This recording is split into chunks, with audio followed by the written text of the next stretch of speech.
Gym, आज जो कुछ हुआ उसके लिए माफी चाहती हूँ मैं।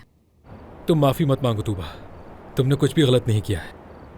माफी तो मुझे मांगनी है। ये सब कुछ तुम्हें मेरी वजह से देखना पड़ा। जिम, हमें कुछ दिनों के लिए नहीं मिलना चाहिए। लेकिन क्यों तूबा? समझो जरा बात को, मैं तुमसे अपनी दोस्ती खत्म नहीं करूंगी कभी। बस जब तक हालात ठीक नहीं हो जाते हम नहीं मिलेंगे। और आजकल मेरी एक कजन भी आई हुई है, मुझे उसके साथ भी वक्त गुजारना है।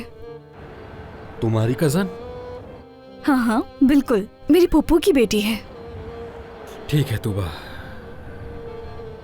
मुझे बहुत याद आएगी तुम्हारी।